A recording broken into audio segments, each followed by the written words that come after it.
Check this.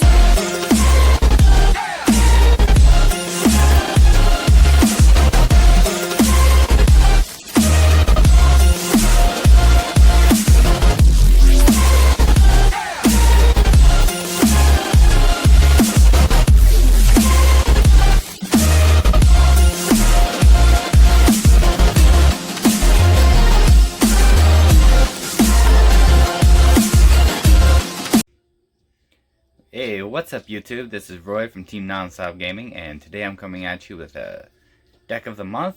This time it's August 2020. Now, this deck profile is going to be one of my more fun variants. It's one of my old favorite decks to play, and I really enjoy playing it, and I hope you enjoy the deck profile. There are some changes I make time and time again to the side deck, but I will explain those after the video. So in case you couldn't guess it, it is Exodia.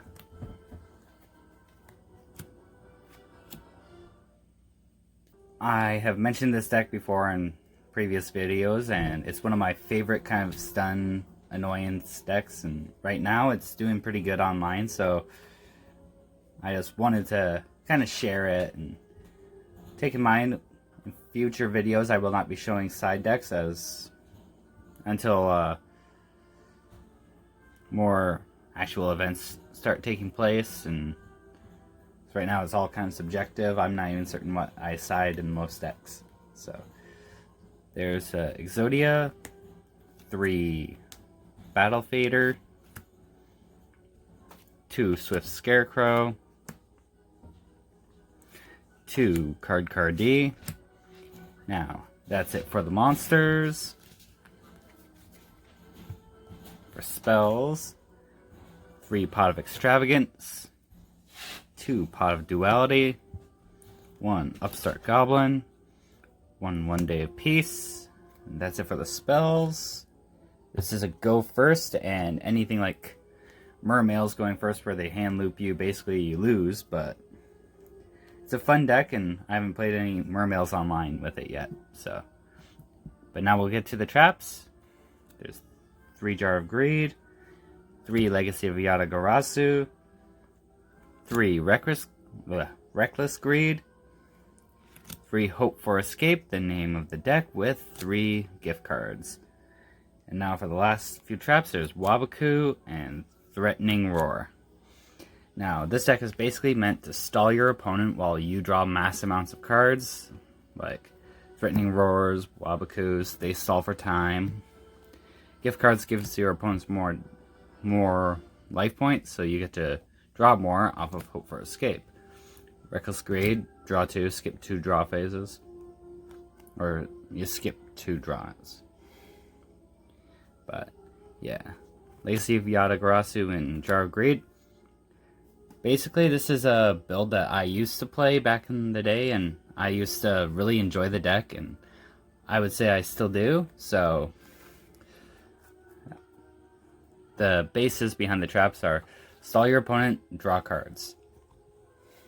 The spells, basically stall for time, they gain life points and you draw a card.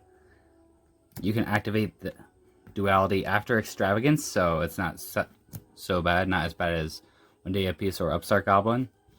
And the Exodia pieces are kind of obvious. Card D helps you draw cards, and I've won a few games just because they didn't have Imperm to negate this. Scarecrow I'm a little iffy on. That's why I dropped it down to 2 to add more Threatening Roars and Wabokus so that I can negate an attack with those. This here just negates an attack and ends the battle phase, but if they call by the grave this, then you lose. It's the reason why I'm also playing 3 Battle Fader, because Call By won't affect that. Plus, after you've activated its effect and they destroy it, it goes to the banish pile. But that's about all I got to say about the main deck. It's really fun. I've won quite a few games with this.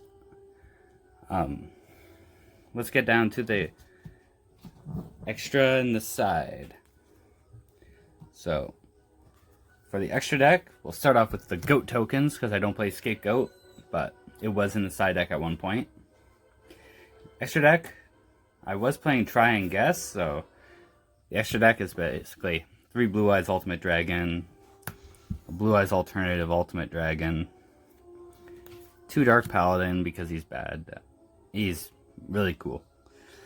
A Cyber Twin and a Cyber End because max rarity, why not? Same with the Thunder Giant, Wild Edge, and Wingman because they're all first ed ultimate rares. 1 Black Skull Dragon because one of my favorite cards from OG Yu-Gi-Oh! 1000 Dragon, another one of my OG favorites from back in the day. 1000 Ice Restrict, I'll never summon it, but it's OG Ultra First Ed. And Dark Magician the Dragon Knight because it's one of my favorite cards. So, and now we'll get down to the side deck, which I will explain in detail. So, Sphere Mode and Lava Golem. Originally I was going to play 3 Lava Golem, just for basically in time, but I couldn't find any more Lava Golems, so that's why I'm only playing the 2. And readjust my camera. But yeah, you don't really normal summon anything other than Card D in this deck, so it can help. It's pretty useful. If we're going second, we got cards like Mystic Mind to annoy your opponents.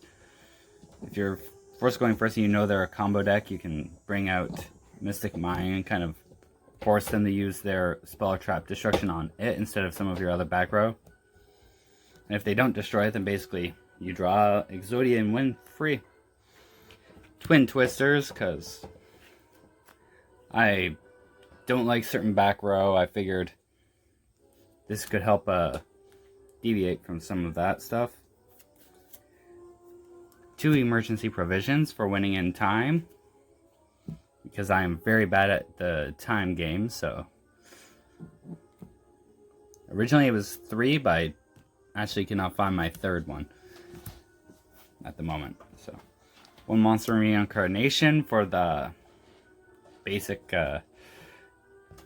anyone plays like a Pointer of the Red Lotus against you or anything like that, anything to discard a card, you can bring back an Exodia piece. 3 Evenly Matched for nuking your opponent's board if they side in a lot of back row and force you to go second mainly. And 1 Metaverse. In case you go first and you know they're playing a combo deck, you side this in and the Mystic Minds, and it really kind of messes with their game plan. Now, my original side was a little different. Instead of playing all of these cards, I had stuff like 3 of the Dark Lord monster, 3 bad reaction to Samochi. Basically just turning it from Exodia. I'd side out Exodia and bring in bad reaction of Samochi cards so that I could just burn them for like obscene amounts of damage right away. But it all depends on the matchup, because sometimes they're playing mostly fusion cards or some XCs, some mostly links. Against a deck that just plays link monsters, Hope for Escape is dead, because there won't be very often that you'll be able to use Try and Guess to boost their life points. That's why I'm playing Gift Card. But for Try and Guess, it's one thing I'm considering. I keep on bringing it in and taking it out of the side deck just so that if I want to, I can summon the little bad reaction of Samochi monster, set a few traps, and pass my turn. They draw, activate the traps, burn that person for like 9k right away for game. It's a cheap way to win. It's not very ideal, but that's kind of the reason why I changed my side deck to this version, just to basically try and give you some options to win in time, as well as ways to stall your opponent out so you can draw into Exodia. But as I said, it doesn't always work out that way. I'm testing both side decks at the moment, so If you guys want to see any other deck profiles, just let me know. This is Roy from Team Nonstop Gaming, and I thank you all for watching. Remember, if you like the video, comment, like, and subscribe for more amazing Yu-Gi-Oh content. And thank you all for watching. Have a fantastic day and stay safe.